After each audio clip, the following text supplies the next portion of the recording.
we all either out loud or silently said our pledge. And without further ado, Christina, please take it away. Lovely. Thank you, Kristen. Amazing job. Great reading. All right, so I'm going to talk a little bit about what our goals are for our session today and what to expect, and then I'll share a board myself, and then we'll get started. So 3 learning objectives today. The first will be to define what is change management, why is it important. The second will be to gain a sneak peek into some change management frameworks.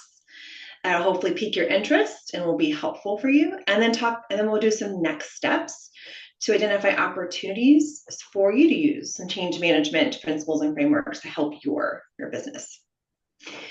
Right. And so before I also jump in, I intentionally designed this presentation to include more information and text so that it could be a resource afterwards. So there might be a lot of words on some of these slides. I do not expect you to read them all. I've got you. I'll talk through some of those pieces, but it was really so that you can come out of this and also be able to have essentially a document that has the information also in there. So I know it's serving 2 purposes, so I like to acknowledge you might see more text than you usually would in a presentation, but that was intentional. Okay. All right. So a little bit about me. I am the CEO and founder of CMdA Consulting. We're an advisory firm. We're dedicated to helping leaders at rapidly growing small to medium-sized companies, tasked with spearheading new structures and programming in HR, people, and culture. I have over 15 years of change management experience, and I am ProSci certified. I'm super passionate about the people side of change and experiences. And I've got experience from federal consulting to boutique consulting and change management, experience design, and HR planning. So I'm really excited to share some of the fundamentals of what I know in this space, and hopefully we'll spark some interest and we'll get to talk more about it. And hi, I think we see someone else who's joined. Welcome. I know we have Kristen and Joshua, and we have someone else here. Hi, my name's Christina. Great. So I'm going to start with a question. I'm curious to hear from our audience here. What's one word you would use to describe change? If you could write that word in the chat. So if you open up your chat feature here for Zoom, what is one word you would use to describe the word change? Chris says nope. Love that for you. But if you see Tiffany responding, it's actually Chris. Not to get that confusing. Leanne, invigorating. Ooh, Joshua, opportunity. I love that spin you just took there, Joshua. Yes. Also, it can be difficult.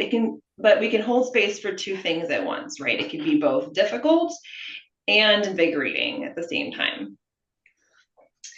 Absolutely. And what about you, Kristen? What is one word that comes to mind for you? Frustrating. So, Kristen, could you come off mute and tell me what can make a change feel frustrating for you? I think it comes with when it happens, or to some extent what it is, because I certainly find some changes to be invigorating, and there's lots of opportunity in that change. But typically my first reaction is a hard pivot, and it's frustrating because I was headed one way and now I'm headed another. And it just takes me a minute to get a little bit reoriented. And then I see the opportunities and I'm invigorated by all the new possibilities. But that gut punch is always a little bit of frustration. Yeah, thank you for sharing that, Kristen. It is really hard when we get a change, which can feel like from left field. We're not prepared for it. And then all of a sudden we're pivoting to that change and we're having to halt what we're doing and figuring out what is next. That is totally fair.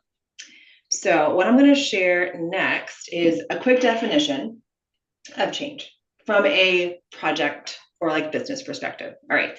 So a change, actually, I won't read this. Kristen, you've already read something. Hey, Joshua, can you read this definition for change on the slide for us?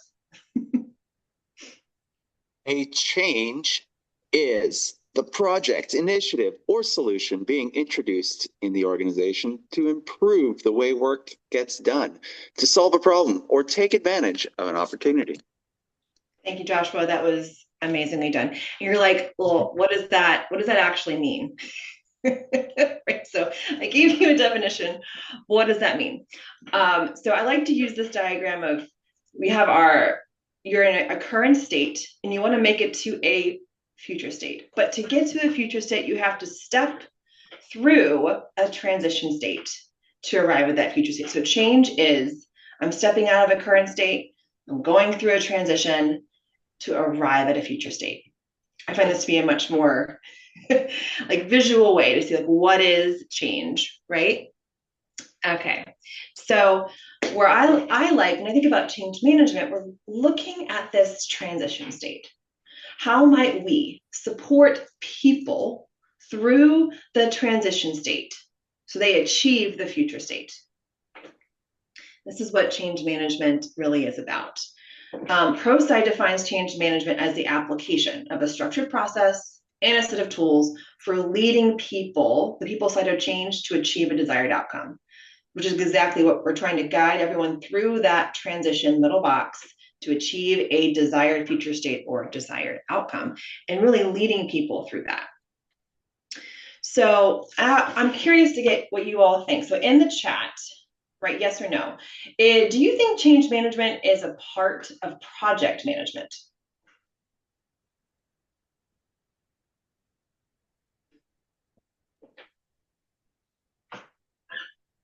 Okay, we have a vote for yes.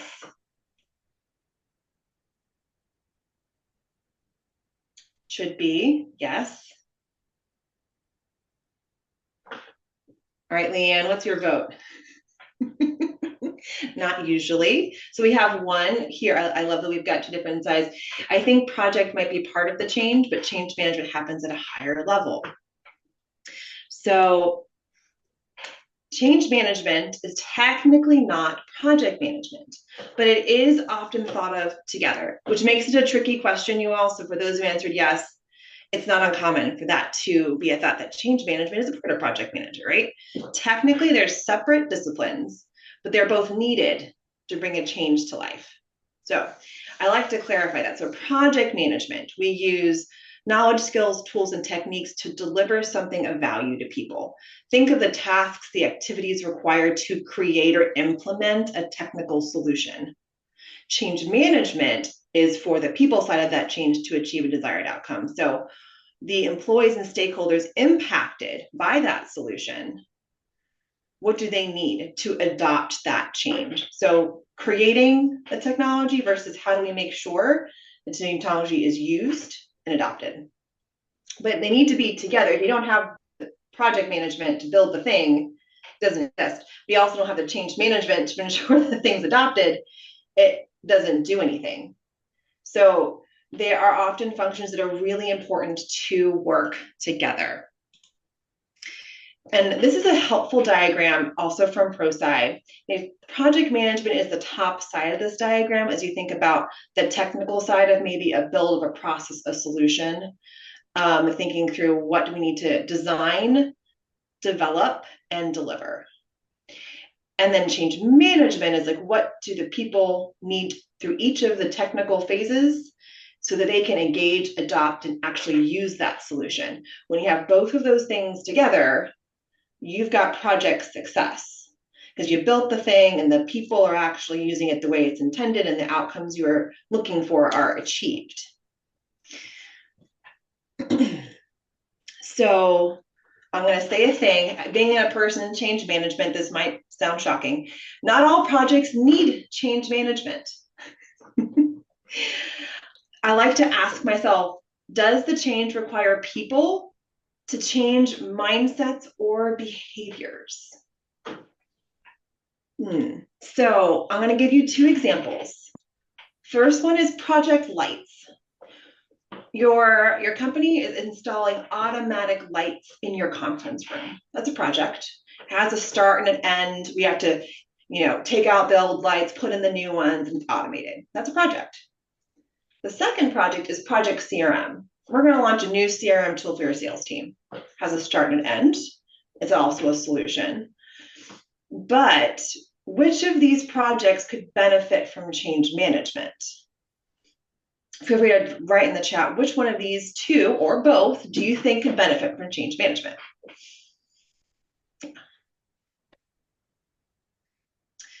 Yeah, so it is the CRM. I know I'm a change person because, oops, I went too far.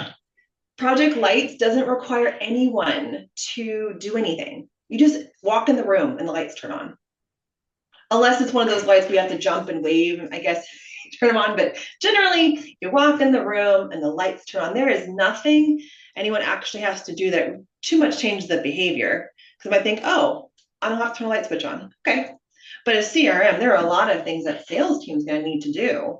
They're going to potentially have to enter in, use a new system, enter in data, change their process, leverage the tool to help support their, their sales and BD goals. So there's a lot of touch points there for people to change their behavior, especially if they're going from one system to another or zero system to having a system. It's really going to mess with their flow and what they're used to. So Project CRM, it's really critical to think about the people side of the change, whereas the impact of the people side of the change for Project Lights is much more minimal.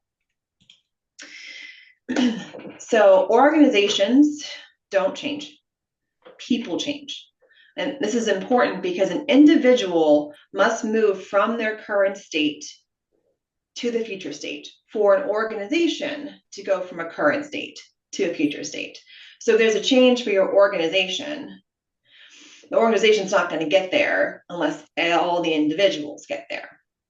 And the reason why change management is important, as I circle that middle section of transition, is in the current state, you have all your people. They're operating here in your current state. But if we don't provide them with the information, the support, the tools they need in that transition state, you have folks that don't even move from current to transition. They just stay in the transition state. And then some folks, they might make it in transition, but then they don't make it to future because they drop off in the transition state and they just revert back to current. So we want to figure out change management, taking all of everyone in current and taking them all the way through so that we don't have a Swiss cheese future state where you have pockets of change, but your organization hasn't changed. So the organizational change is the result of a successful individual change. And I like this diagram here at the bottom. You see, with change management, everyone goes from current transition to future success. But without change management, all of that transition state one can be longer. Not everyone's in it. And that future state has major holes because not everyone is there. They've reverted back. So your success isn't as strong as the success with change management. So I do have a question for you, but first I'll pause. Can anyone here have a question around kind of what is change management before we talk about the why behind it a bit more? You guys feel good? Kristen, Josh, Leanne? Fabulous. Okay, so let's start thinking. I've given one risk, which is the Swiss cheese future state, but I'd love to hear from you all. What are some risks that you think might happen if we ignore the people side of a project or a change? Feel free to drop that in the chat.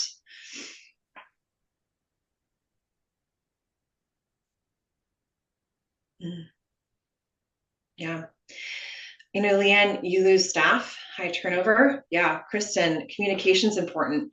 If the conference room is typically open, it would be out of use for day of installation. That could impact the sales team. Communication builds trust. Ooh, trust. So we're talking about impact to staff and turnover, trust within your team, which leads directly to engagement. Yes. So in addition to potentially a project not being successful, you all are highlighting that there are other potentially unintended risks or impacts to the business, to the organization, if change management's not handled well. Here are a few other examples of poorly managing the people side of change, what might happen? So project timeline and costs. Projects can go from, okay, we've scoped it here, to now they're here, because that transition state takes longer. It therefore costs more to get to that end state. So an adoption speed can be slower. Productivity. Individuals aren't proficient in that new system, tool, technology. Productivity also declines. You can have redundancies as well. Individual disengagement. So we talked about this here too. Communication builds trust, right? So if we're not communicating well, people might not show up. They might be confused, have stressed, or have change fatigue. Morale can suffer, that engagement can suffer. All of this can lead to organizational attrition. So ding, ding, ding, Leanne. Employees leave the organization if the change is that much of an impact to them and impacts their role. There's also organizational or reputational risk. So if you think further down that value chain, is that employees don't do well, things aren't produced well, suppliers can feel the impact of a change disruption. Customers can feel the impact of a change disruption, which impacts the bottom line outside that project as well. So excellent change management increases project success by 7 times. It's a pretty big number. And this is based on data collected by ProSci. They do a lot of research in this space. But at the correlation between change management and meeting business objectives, 7 times. And change management projects are 65% more likely to be on schedule, 71% more on budget, and 88% more likely to meet objectives. And it's because people are the business, people have to do the change, and it leads to these types of results. So I also like to incorporate a little bit, like there's these business results on cost, on people, but I like to also tie it a little bit back to purpose, because as Empower People members, we talk a lot about purpose-driven businesses. Purpose gives meaning to our change efforts too. So when we think about a change happening to your organization, how does that tie back with your organization's purpose? What is the why behind what we're doing? How does that tap into intrinsic motivation and commitment of your employees? Also, aligning it with your purpose builds trust and resilience, making sure it's tied back to that mission, like I mentioned, and connecting change to an impact. Purpose can be a unifying force. It really helps build that momentum for the change. And it helps create alignment across your employees and stakeholders that need to buy in to this change. So aligning your change back to purpose, and also designing your change experience to meet your organization's purpose and culture is important as well. So before we go to our next section, I'd love to share one example where you think a small business or a nonprofit could benefit from excellent change management. So maybe not either in your organization or an organization that you see, where do you think that, what's the type of scenario? When could excellent change management be beneficial for a small business or a nonprofit? And drop that in the chat. What's a scenario?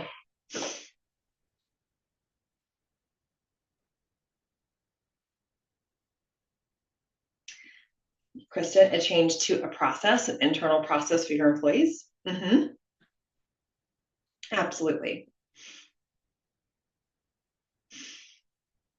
I know I mentioned the implementation of a tool. So Leanne, when preparing to expand, and some of those current practices are creating stress or negative outcomes, managing change and engaging new partners and staff is vital.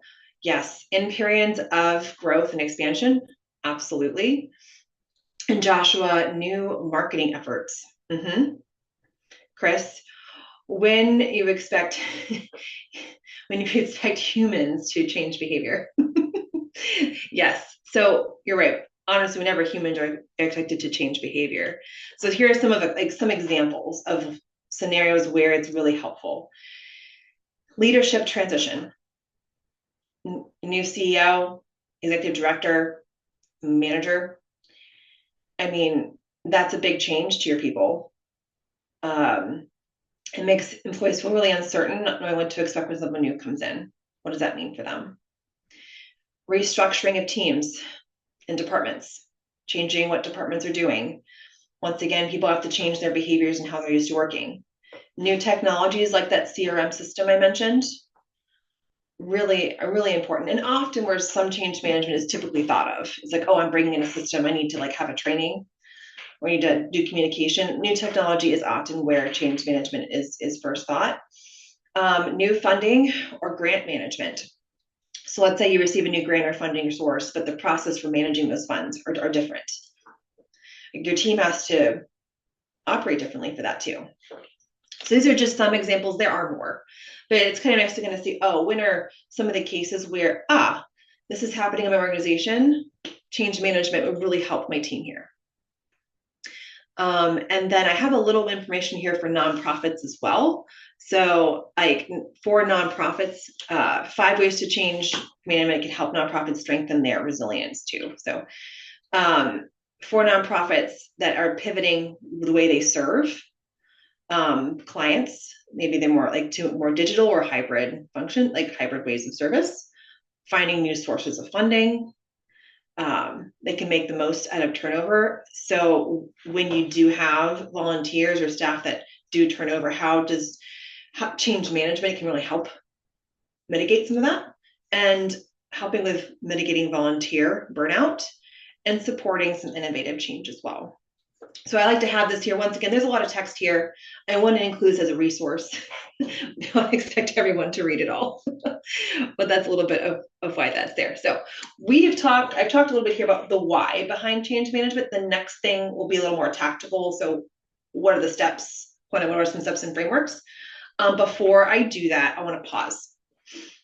Any other questions or even builds from the group on the why behind change management?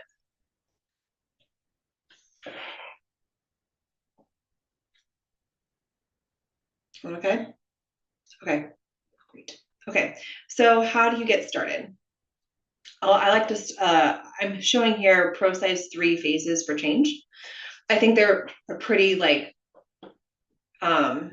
pretty simple, which is why I like them. Really complex. So phase 1 is prepare for the change. If you know the change is coming, like Kristen, I know we talked about some changes, surprise, and you're just jumping in to manage change. But if you know the change is coming, or you can anticipate something, preparing for that change, defining what does success feel like, what's the impact of that change, how am I going to, what is the approach to helping my people through this change. It usually ends with a strategy, which can be more robust or lightweight depending on the complexity, which establishes this is the approach and how we're going to help the project be successful. And once that's there, it's really managing the change and aligning with the project manager and aligning your change with that, and then beginning to plan and act on the activities outlined in your strategy. Tracking the performance and adapting as you learn.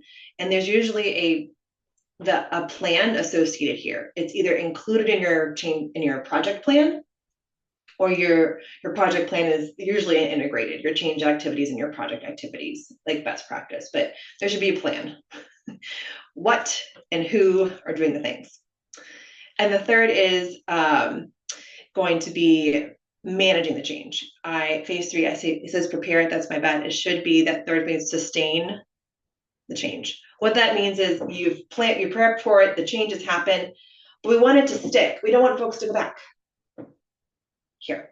So we want to review how things are going. We want to do sustainment activities to ensure folks are continuing to be successful in the new state. And sometimes you have to transfer ownership of who's leading that activity to someone who's responsible for making sure it continues to happen. And then the change management starts to close out at that point because it's moving into BAU state, so business as usual at that point. And it's helpful to break out those phases. Let's say, Kristen, you get something new that's distracting you next week.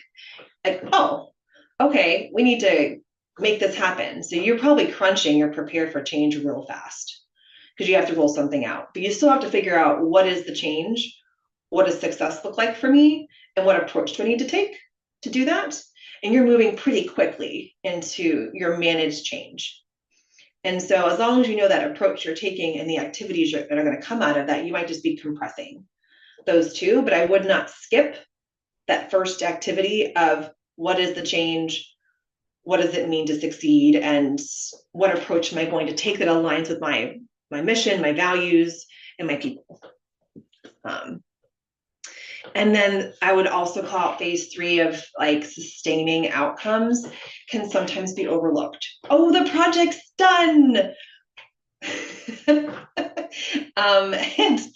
then it stops. All the support ends. And that can lead to folks reverting back to old activities or getting pockets of resistance you didn't anticipate for well after the project's closed out. So making sure you're still really tracking performance after a period of time after the project is over, that there are resources still there, and that ownership of like making sure it stays, there's someone responsible and looking at that is really helpful to make sure we are reinforcing and sustaining a change.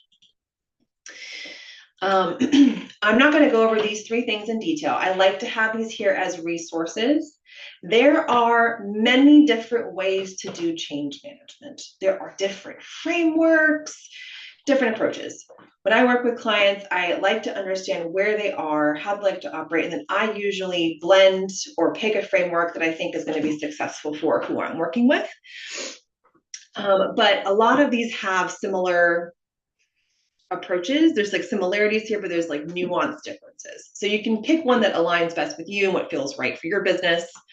The commitment curve is how do we move an organization from being unaware to owning the change and driving that change. And there are different phases of that. And the goal is to keep folks is the idea of, I don't want a compliance curve. Now, sometimes compliance curve is necessary because of what the policy change is and the risk to your business. But ideally, for most changes, you want to do commitment curve. The more folks can buy in and take ownership for the work that they're doing, the more likely things are going to stick, which is the whole intent of a commitment curve, is it committed to the change. The Kubler-Ross change curve moves through different like individual change curve, denial, frustration, experiment, and that's the like Kubler-Ross like individual change curve, which is pretty often well known. I often use the ProSci and commitment curve ones the most, but ProSci moves through different phases that gets folks from unaware all the way once again to this change has happened, and that's their phases of a change. There are different activities that happen through each of these phases. Some phases are more heavy in comms, some more are heavy in like learning and providing skills. Each of these phases look a little bit different, and different support is provided in each of these. I haven't done that here because I guess like different level click down, but if you're interested, I can share more information. Okay. So we've been about a half hour into our session.